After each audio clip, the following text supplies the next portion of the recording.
dia mbola faly miaraka amintsika indray a anatin'izao fotoana foy izay fampahirizantsika amin'ny tenin'Andriamanitra izao. Mariana milohan'izay idirantsika amin'ny tenin'Andriamanitra fa natao izao fampahirizana izao amin'ny sambatana ho an'ny fiangonana, ho an'ny mpiray tanindrazana, manoloana ny toe-javatra izay mitranga amin'izao vanim-potoana izao mba ahafahantsika mandray ny fepetra rehetra avy amin'Andriamanitra ary tsy ho an'ny sarababen'ny olona fotsiny fa hatramin'ny tompon'andraikitra ambony ka hatramin'ny faran'izay madinika indrindra. Misy foana ny lalana soritan'Andriamanitra mba hivoahana amin'ny zavatsarotra na aretina io na loza na fikorontanana io, fa ny zavatra andrasan'Andriamanitra amintsika dia isika miray fo miray saina mitodika aminy matokony teny fikasana izay nomena milohan'ny zavatra rehetra nefa vavakisika. Jehovah Andriamanitra ray io misaotra ny mandrakariva izahay noho ny tompon'androm-pahavelomana izay omenao anay, miara-miaiky tahaka ny Joby izay mijenosoa ihany raisiny avy aminao fanondrantsika ka na dia ny zavatsarotra izay andalovanay isan'andro isaoranay anao izany satria ireny misarika anay hitodika aminao sy hitaraina aminao ka mangataka ny sandronao mba hitsotra mba hitondra fiarova ary ao anatin'ny rinika no hanefenao ny olonao mba hatoky anao tanteraka amin'ny lalaka lehany rehetra. Matoky izay fa tsy ho fahafatesana ny antony zavatra mitranga sy ny zavatsarotra rehetra midalovana fa nisy amin'ny voninahitra ao dia ny fanahinao masina mikay azy hanokatra trano masom-panahy mba aizanay miaino tsara ny fiapetra izay apetraka ao, andehanana mihitsy araka ny teninao ary mba hiadananay hisambatan'olona tsiraray avy ka tonga anay na dia miatrika ady azy mba hivoaka mpandresy mandrakariva dia mitenena indray araka ny fombanao ray io amin'ny anaran'i Jesosy, amen. Faly miarabantsika amin'ny anaran'i Jesosy manonona ny fahasoavana sy ny fiadanan'ny tompony ho amintsika mandrakariva raha fitiny izay zavatra nambarantsika satria sady fampahirezana izy tia no fandraisana ny fiapetra mitohy apetrak'Andriamanitra amintsika satria ny tenin'Andriamanitra natao hiainana isan'andro isan'andro ary misintona lesontsika tamin'ny toe-javatra mitranga hatramin'izay indrindra tao anatin'ireny loza maro isan-karazany izay niatra manerina n'izao tontolo izao niatra teto amin'ny firenena tsy hoe nambary indray mandeha ny fiapetra tokony arahana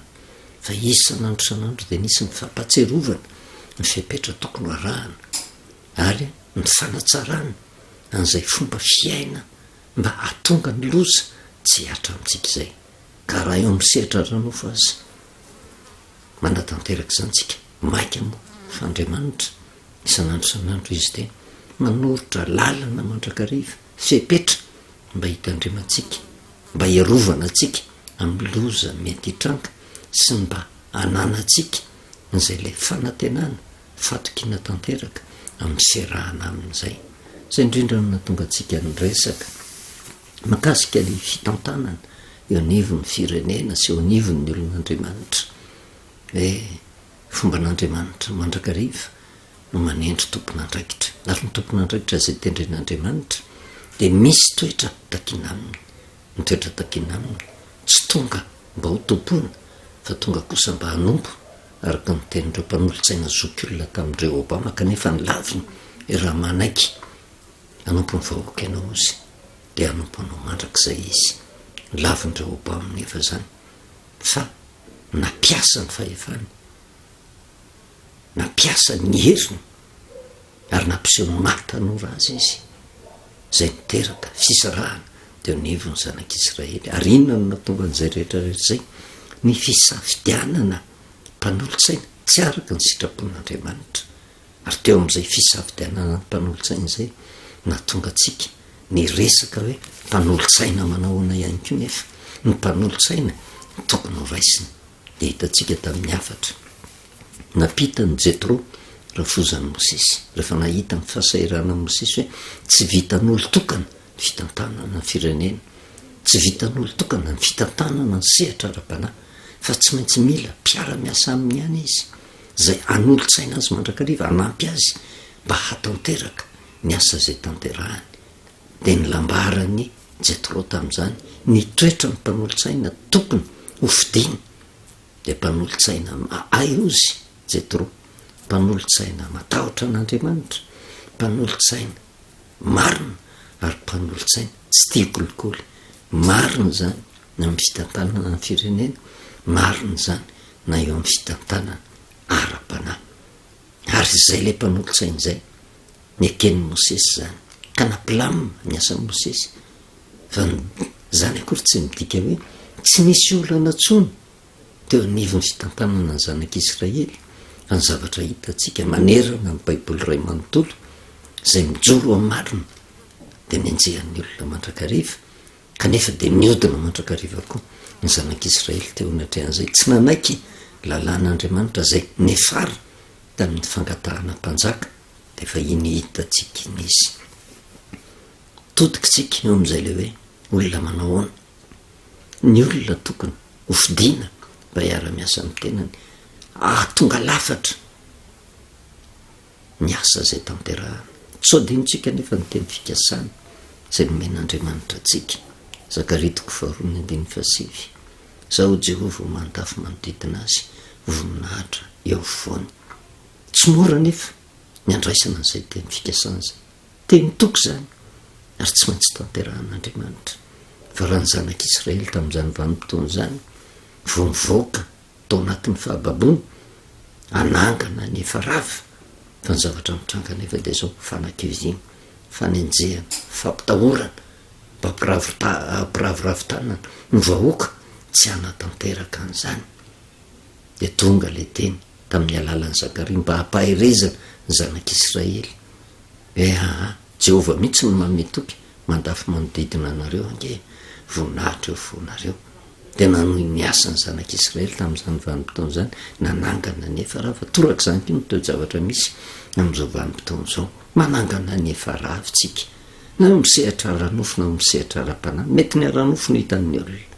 ny ara-panahy tsy hitan'ny olona loatra, satria samy petraka ho mpitory daholo maniry ohatry ny anan'izany. Fa ao anatin'ireny nefa misy fanakiviana, ao anatin'ireny misy fampitehana, ao anatin'ireny misy tsy fampijoroana ny famarinana ny tenin'Andriamanitra. Fa vanim-potoana zao nefa fananganana ny efa rava, satria antombotra ny fiavian'ny Kristeny amin'ny rahona lanitra. Zay no hitantsika toe-javatra ratsy, korotana maro isan-karazany avetsy averoa. Fa ho an'ny olon'Andriamanitra de zao mijoro mahatoky izy, satria eo an-tany bediny tsika. Ary ny olona eo an-tany bediny ampianarin'Andriamanitra miady tsy maintsy mivoaka mpandresy. Ary raha matoky isika na eo misehatra ara-nofo tsika vahoaka malagasy na misehatra ara-panahy, de zao tsy maintsy mivoaka mpandresy. Fa tsy midiky zany hoe ankahilamindamina ny fiainana, fa misy foana ny korotana. Fa ny antony fahendresena de miantona amin'le mpitarika. Matahotra ny Jehova ve ny mpitarika na ara-nofo na ara-panahy? Matahotra ny Jehova ve? Mandeha mahitsy eo anatrehan'i Jehova ve? Ary manao hoana ny toetra manaraka an'le toromarika ny zokilona, manaiky anompo ny vahoaka ve? Fa tsy vita ny mpitarika rery io, fa manana mpanolotsaina. Mpanolotsaina manahoana no manoro hevitra ny mpitarika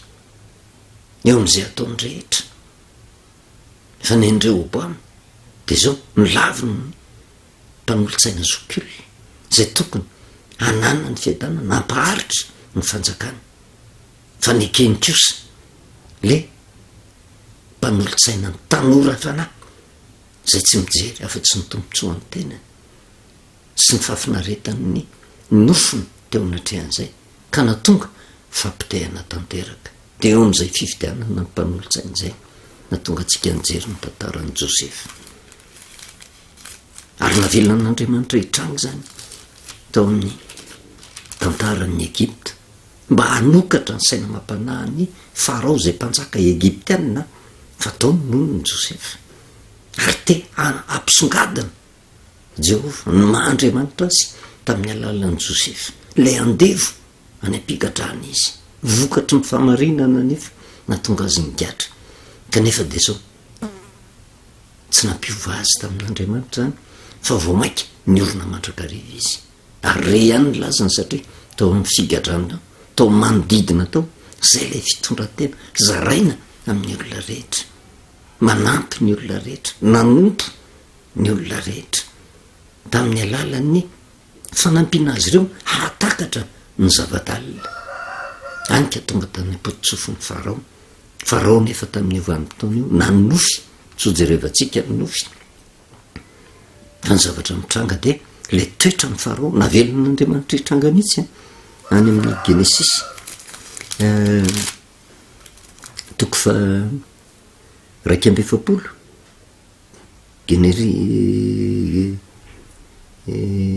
Genesis toko fa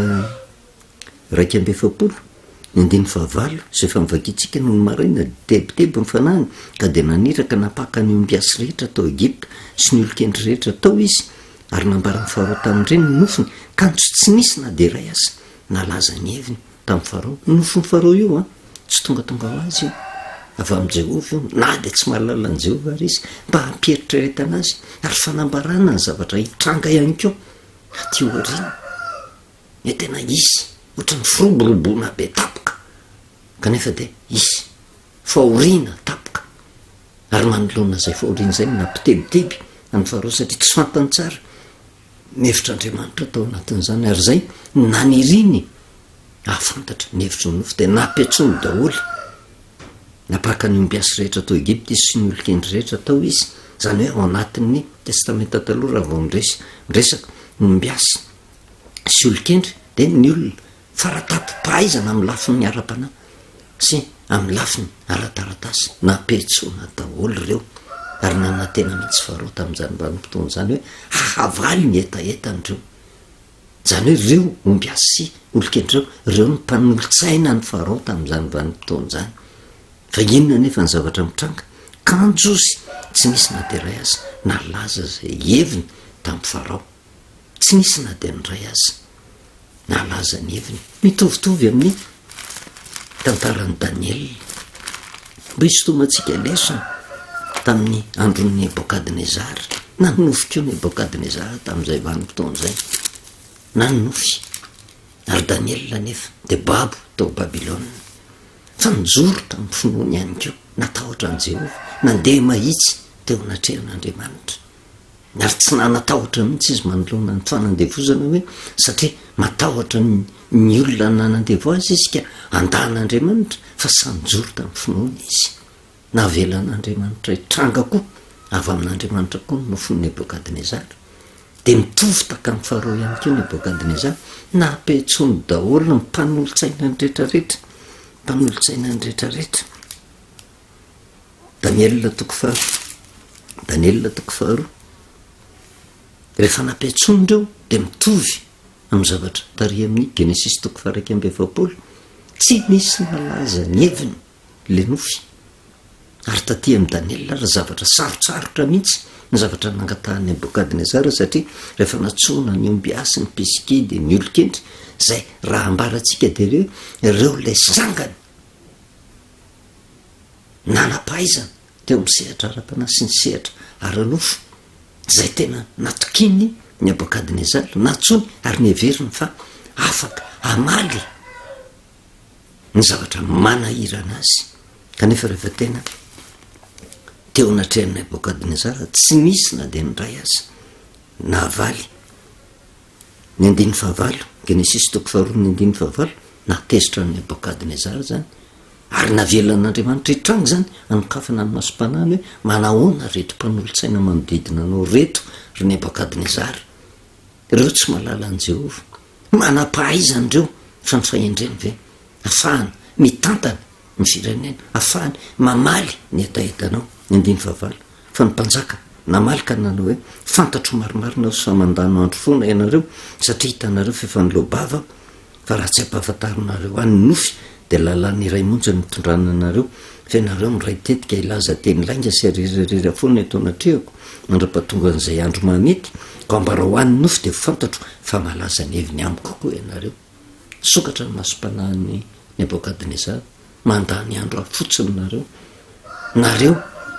miray iny ilaza lainga amiko zany hoe raha ny tena marina zany tsy manam-pahendrenireo ohatra ny manam-pahaizana be fa tsy araky ny eritreretin'ny Nebokadnezara na kivy azy tanteraka ka natonga ny Nebokadnezara tezitra rehefa tena tsy malaza an'ireo anareo de zao ho tetitete aminareo ary ny tranonareo atao fivoahana ozy. Ny 15 sy ny manaraka ny Kaldiana namaly teo anatrehan'ny mpanjaka hoe tsy misy olona ety ambony tany mahay milaza zany nofon'ny mpanjaka zany fa tsy mbola nisy mpanjaka na de zay lehibe sy mahery azy mila zavatra toy izany tamin'ny omby azy sy ny piskidy ary ny Kaldiana ary sarotra ny zavatra nontanian'ny mpanjaka ka tsy misy mahay milaza zany zavatra zany eo anatrehan'ny mpanjaka ozy afa-tsy ireo andriamanitra zay tsy manam-ponenana amin'ny nofo de vinitra sady desitra indrindra ny mpanjaka noho izany ka nasainy naringana ny olon-kendry ny Babilôna rehetra ary navoaka ny didina mpamono ny olon-kendry ary Daniel sy ny namany koa mpanotadiavina vonoana satria natao tao anisan'ny olon-kendry fa tamin'io vanim-potoana io tsy natsona nefa ry Daniel nanontaniana fa reo ombiasy babilôniana reo ombiasy kaldiana reo nanontaniana fa rehefa tena tsy navaly reo ry Daniel raha tsy nanontaniana tsy nialana nenina fa tezitra tamin'ny mpanolo-tsainy rehetrarehetra Nebokadnezara de nitadiaviny aringana ary zay no lalana nitondran'Andriamanitra ny Daniel hitsangana teo anatrehan'ny mpanjaka mba hampiseho ny voninahitr'Andriamanitra de torak'izany keo ny zavatra nisy taty amin'ny Genesis 2:20 tsy nisy navaly reo ary teo anatrehan'izay de nisy ny laza tamin'ny Farao hoe misy lehilahy anankiray ihany mahafantatra ny hevitry ny nofy inona zay nivokany ny 14 de naniraka Farao ka napaka ny Josefa de nalaina faingana niala tao an-davaka izy ary nanaratra ny volombavany sy ny ovavitafiny izy nakany amin'ny Farao. Zay ny antony niantsonan'ny Josefa navoaka tao an-davaka hitan'ny olona ihany le andevo hitan'ny olona ihany le olona heverina fahokely hitan'ny olona ihany le olona natao tsinitsinina hitan'ny olona ihany le olona matahotra an' Jehova hitan'ny olona ihany le olona mandeha marina sanjoro tamin'ny finoana ary zany zavatra zany ny zavatra andrasan'Andriamanitra ho amin'ny olona manoloana ny toe-javatra rehetra olona matahotra an' Jehova na inona toe-javatra mitranga teo anatrehan'izay rehetrarehetra zay inona ny zavatra nambarany Genesis 1:20 isotomantsika lesona tsy minofo ny Farao akory no resahantsika fa mampiseho fotsiny iza moa Josefa. Genesis 2:20 roy Josefa tamin'ny Farao nofony Farao de ray ihany ozy zay efa ataon'Andriamanitra no nambarany tamin'ny Farao zany hoe io nofony Farao io avy amin'ny Jehova ary tsy heriny Josefa nafantarany an'izay fa azo antoka fa nifandray tamin'Andriamanitra izy matoa Josefa nafantatra avy amin'Andriamanitra io nofonao io ry Josefa zany hoe nanana fifandraisana tamin'Andriamanitra zay natonga andreo ombiasy piskidy olon-kendry tany amin'ny bokon'ny Daniel zany zavatra angatahana zany ozy de tsy misy olona mahalaza an'izany afa-tsy reo Andriamanitra zay tsy manam-ponenana amin'ny nofo zany hoe ny Andriamanitra ny Babilôna zany de Andriamanitra tsy mitoetra ao amin'ny olona fa Andriamanitra tsangam-bato Andriamanitra natao tanana Andriamanitra maniditsidina fotsiny fa ny Andriamanitra zay ny vavahan'ny Daniel Andriamanitra manaiky onona ao anatin'ny olona ny Andriamanitra Josefa Andriamanitra manaiky onona ao anatiny ihany koa eo anatrehan'izany rehetrarehetra zany ary zay ny nafantaran'i Josefa hoe tena le nofonao angery Farao hoe avy amin'ny Jehova nahatongavan'izany de inona ny toromarika nomen'ny Josefa 19:30 ka hatramin'ny 19:30 ko ankehitriny aoka Farao izy iza lehilahy manan-tsaina sady endry ka nendry azy anapaka ny tany Egipta aoka anao izany Farao ary aoka izy anendry mpikarakara hitandrona ny tany sy amorony apadimy vokatra sy ny tany'ny Egipta amin'ny taonjina 7 ary aoka izy ireo anangona ny anina rehetra amin'ireo taona tsara ho avy ireo ka amory vary be amin'ny anaran'ny Farao ho fihinana any amin'ny tanàna maro ary aoka hitahiry zany izy ary aoka izany anin'izany ho tehirizina ao amin'ny tany ho amin'ny fitrotaona mosareny zay ho tonga amin'ny tany Egipta mba tsy ho simba ny mosary ny tany. Io toe-javatra io nge toe-javatra iseho ara-panahy tanteraka ara-bako teny milaza ny toe-javatra sarotra ho atrehan'ny olona zay mampivarahontsana ny tompona andraikitra ny mpanjaka tsy hitantsony zay azo atao eo anatrehan'izay fa mosareny ampivarahontsana ny olona fa tsy misy mahavaly an'io nefa afa-tsy Andriamanitra ary zay no natonga ny tolotsainy ny aino any Josefa ny mpanjaka de nilaza Josefa ny zavatra tokony ataony ahoana ny fomba etrehana zany to-tsarotra zany so de rehefantsika hoe tsika tsy hanazavan'le mosary fa ny zavatra antalovantsika am'izao vanim-potoana zao sarotra de sarotra inona moa ny zavatra miatra mosarena sakafo ny olona mosarena fiadanam-po ny olona mosarena fandripalemana ny olona mosarena fahasalamana ny olona zany ny zavatra mitranga am'izao vanim-potoana zao satria na ny zavatra mitranga loza aretina tsy efesikanina tsy fafahana mividy miatrika dahalo mandrakariva tsy milamina ny fandripalemana kanefa tsy ho vita zany raha tsy misy mpanolotsaina ny mpanjaka zay tena olona matahotra an'Andriamanitra araky ny tenin'ny Daniel Josefa eto aoka ny Farao izy izaha lehilahy manan-tsaina sady endry sady manan-tsaina no endry fa nga tsy manan-tsaina moa reo Peskidy reo nga tsy manan-tsaina moa reo tolokendrony Egipta reo nga tsy manan-tsaina reo mbiasy reo zany hoe le saina zay resahany Josefa eto tsy le saina maolona fa saina avy amin'Andriamanitra ankolaka ny tenenan'i Josefa eto ohatrany teny le nampitaina tary amin'ny Mosesy hoe tena ny olona zay tokony ho tendrena de olona mahay matahotra an' Jehova olona marina tsy tia kolikoly aoka zany olona zany no tendrena fa rehefa tena jerevana ny mpanolotsainy Nebokadnezara nareo ny ray iny ilaza lainga amiko fotsiny satria le toerana ny tediavina le tombontso ny tediavina de torak' zany keo aty amin'ny Farao rehefa tena sendra ny toe-javatra sarotra tena tsisy atokona na de mikely aza tsisy atokona ary ny mpanjaka nefa eo anatrehan'izay tsy anaiky an'izany zavatra zany hoe matonareo natsoko tsangeny natonga Nebokadnezara namoaka didy ampamono ny olokendry rehetra anaisotra azy amin'ny andraikitra zay nametrahana aminy satria tsy mahavita ny zavatra zay ho tanterahany mandrasany to ohatra ny tena ao le diploma to ohatra ny ao le fahefana to ohatra ny ao le arena to ohatra ny ao le voninahitra fa rehefa tena hoentina eo anatrehany zavatsarotra anankiray zay mampisavoritaka mpanjaka de zao tsisy atokona na de mikely azy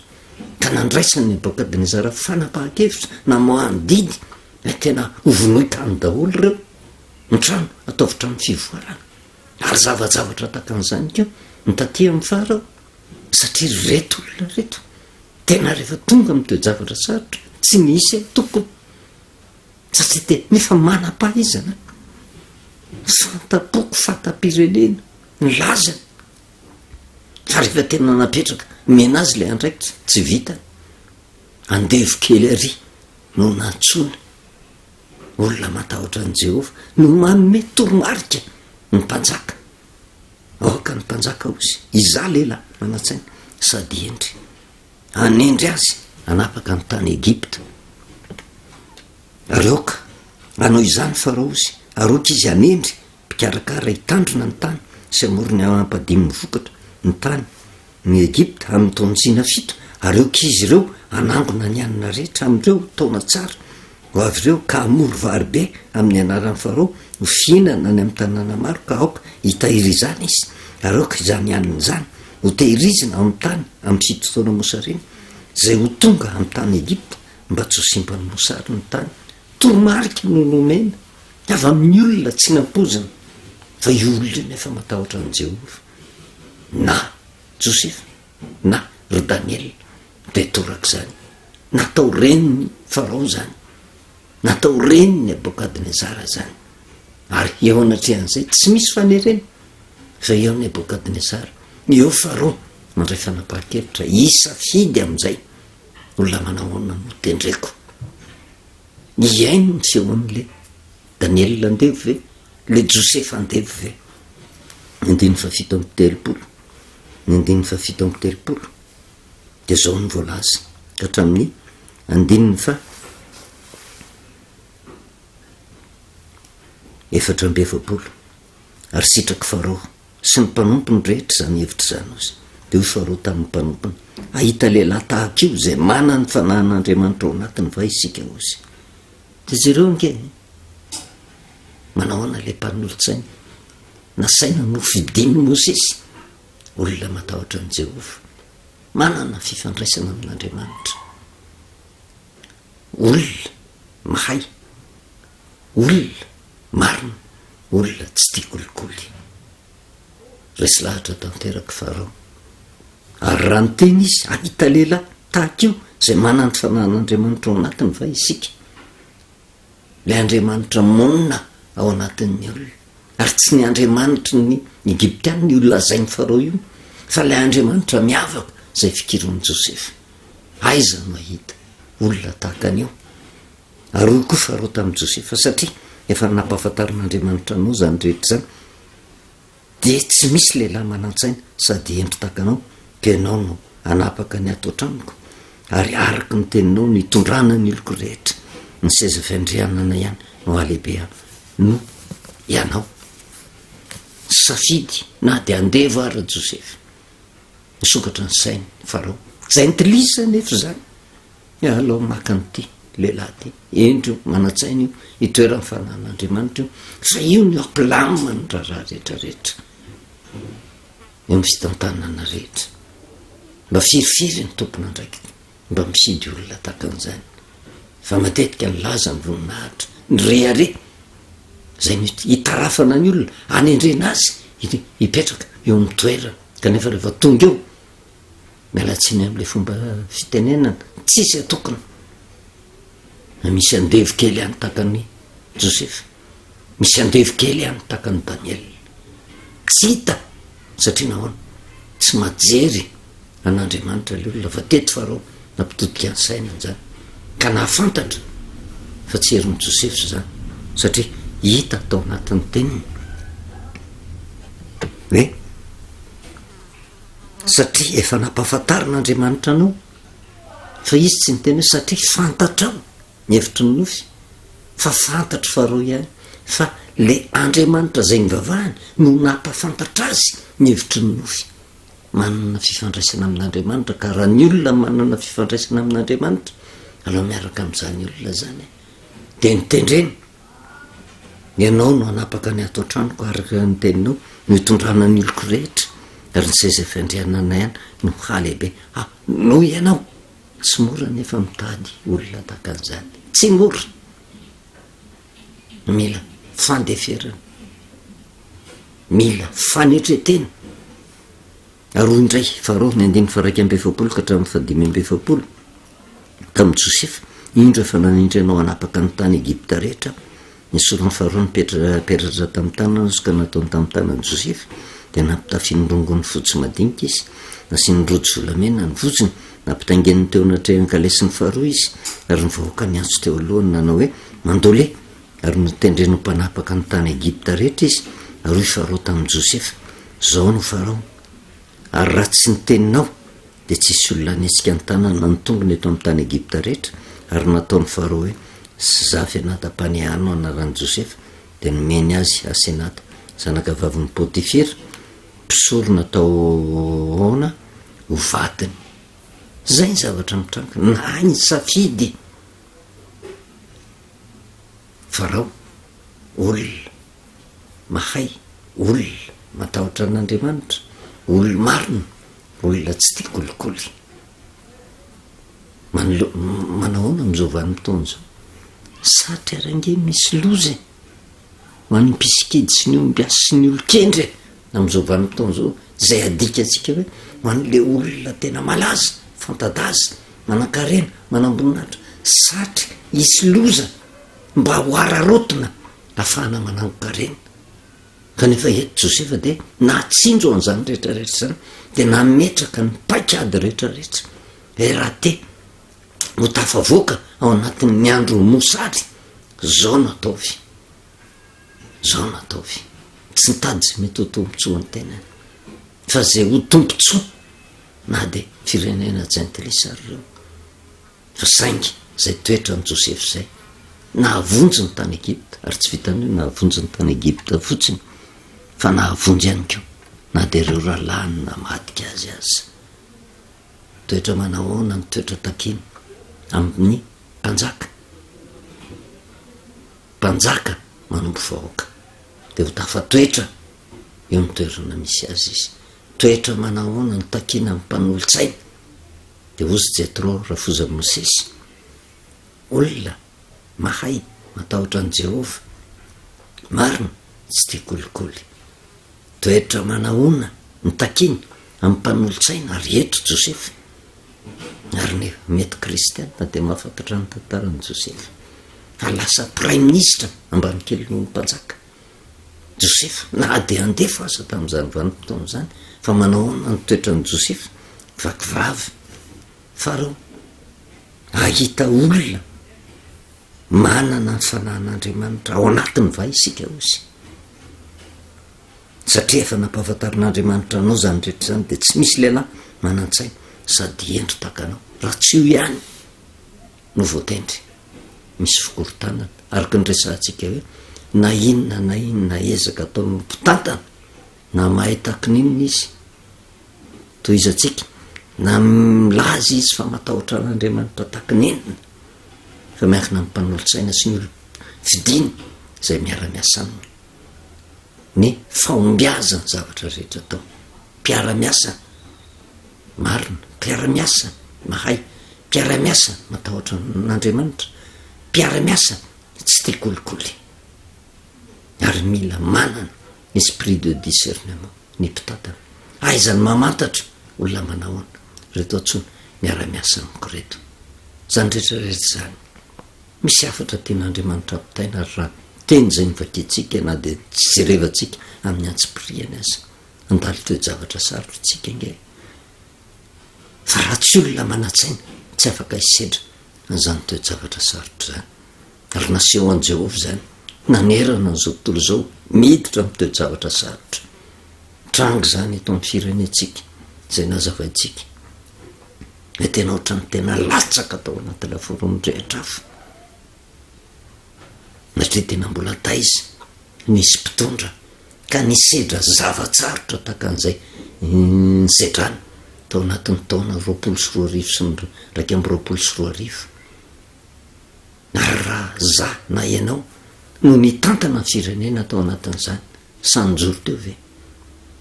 raha tsy olona Andriamanitra no mahafantatra ny olona tokony ahazaka an'izany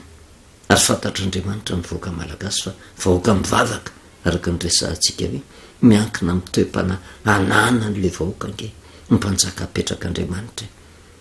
fa raha vahoaka malagasy adaladala mpanjaka adalany napetraka Andriamanitra tao ary tsika tsy afaka ilaza fa ny tompon'andraikitra mpanjaka zay napetraka Andriamanitra amin'izao vanim-potoana zao de adaladala fa midery ny herim-po zay ananany miatrika ny zavatsarotra rehetra ny aretina ny natrehana loza natrehana ny zavatra rava natrehana ary tsy vitany zany ihany fa ny fanenjehana maro isan-karazany amin'izao vanim-potoana zao mbola atrehana raha olo-kafa ny teo amin'ny toerany efa nametraka fialana ary eo anatrehan'izay ny tokony isaitsainantsika vahoaka sao de miady amin'Andriamanitra tsika miady amin'ny olom-bositra Andriamanitra tsika Andriamanitra no mametraka mpanjaka izy no manaisitra mpanjaka fantatr'Andriamanitra ny vanim-potoana ahafahany mitantana ny firenena fa raha tsy Andriamanitra tsy tafahala teo izy ary ninonina koa hery ny mpanjaka anankiray te hipetraka eo rehefa tonga ny vanim-potoana tian'Andriamanitra ongotana izy tsy tafapetraka eo izy fa inona no adido atsika ny adido atsika de zao miverina amin'i Jehova matahotra an' Jehova ary ho any tompona andraikitra rehetra satria tsy eo misehatra ny fitantanana ny firenena fotsiny fa misehatra ny fitantanana ara-pana eo misehatra ny fikambanana na eo misehatra ny asa na ao tokantrano tsy vita tsy vita mitantana n'izany samindrery mila mpanolotsaina mandrakariva fa ny mpanolotsaina zay vidiana tsy tanora fanahy zok'olona manantsaina endry matahotra an' Jehova mahay tsy tia kolikoly marina zany takiny raha izay no mpiara-miasa ny zavatra mitranga dia zao nenonenona toe-javatra sarotra andalovana taka ny Josefa niaraka tamin'ny Farao ange hiatrika loza ange hiatrika mosary ange ao anatin'izay fietrehana ny mosary zay mihinany zavatra natao voafidy Josefa fa tsy nandray izy za alao am'le fotoana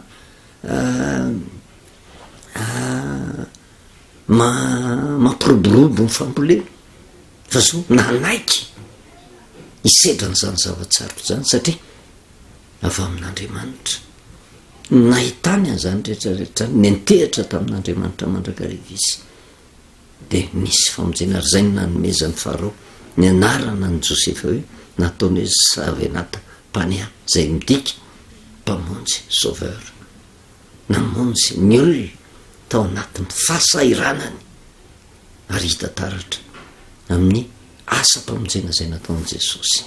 ary mampitodika atsika verina any amin'ny teny fikasana zao izy Jehova mantafy manodidina sy voninahitra eo afovoany verintsika any amin'ny Daniela toko 13 mandafy manodidina tsy adaladala Jehova ka andatsaka ny olona ampovoan'ny hafa afy verina natao fefy tsomay fa io le afy natsangan'ny Nebokadnezara andorona ny olona zay mijoro amin'ny finoana Sadraka Mesaka ary Abednego natsipy tao gaga izy rehefa tao tsy nandoro azy ny afy gaga ny olona tety ivelany to tsy may dia takatsika amin'izao vanim-potoana zao firenena kely fa tao anatin'ny miady mangotraka manahoana mifizotra ny fanorenana ny zavatra efa rava amin'izao vanim-potoana zao zay tsy zaka ny mpanenjika eo anatrehan'izany rehetrarehetra zany tahaka ny Sadraka sy Mesaka ary Abednego telo lanina tsipy tao nisy ny zanak'Andriamanitra zay tsy iza fa Jesosy tamin'izany vanim-potoana zany antoka tsy namahendry Nebokadnezara zay le tenen'i Jehova voninahitra eo afovoany dia tsy matoky fetsika nenonenona toe-javatra mitranga amin'izao vanim-potoana zao mbola afo alefa daholo zany fa tsy mandoro atsika zany dia tahaka ny Daniela etraketraka mba nipazana ao andavaka ny leoany ary tena tavalatsaka tao Daniela ary azo lazaina fo andavaka ny leoany tsika amin'izao vanim-potoana zao fa inona ny navitra ny Daniela misy anjelin'Andriamanitra ny raha hanapombona ny vavan'ny leoany voaka velona ao Daniela dia torak'izany keo aonany tsy atafa voaka velona atsika fa inona ny tokony atao manaiky ny toromarika sy ny fiapetra apetraka Andriamanitra mitediava mpanolotsaina mahay matahotra an' Jehova mpanolotsaina marina tsy tia kolikoly rehefa tonga zavatsarotra tsy maintsy tafavoaka voninahitra n'Andriamanitra rery any vavatsika saotranao Jehova Andriamanitra ray no mitenao ndray izay tonga dia mampahery mba iorenanay isa mba tan'olona teny tsy miangatra fa mivantana hatramin'ny tompona andraikitra ambony indrindra ka hatramin'ny madinika indrindra sokafo masom-panahynay tompo mba handray mitolotsaina avy aminao mba hiadana ny firenena mba hiadana ny fiangonana mba hiadana ny tokantrano matotonga aminay zany teny zany ianao ny mahalala ny olona misy Josefa ao misy Daniela ao misy Sadraka ao misy Mesaka ao sokafo masom-panahy mba hitanay ny olona tahaka an'izany tompo mba hiatrika ny toe-javatra sarotra ny talovana zay tsy maintsy misy kanefa dia ananany olonao fiadanam-pao toko sy mino izay fa dia aminao dia hitaona ny olonao fikotra aminao satria nenonenona herinay ezaka tao ny tenanay enteranay nyvoninahitra ny laza tsy misy dikanao natrea ao zany rehetrarehetra zany fa hafa tompo zany olona tantananao zany manaiky ianao mba hitaridalana azy eo alohany mandrakariva dia mba ianao nitantana ny firenena, ianao nitantana ny fiangonana, ianao nitantana ny fiainana isam-batana. Misaotra indrindra ray eo amin'ny anarana Jesosy. Amen. Manao velomantsika amin'ny anaran'i Jesosy, manona ny fahasoavana sy ny fiadanan'ny Tompo ho amintsika mandrakariva.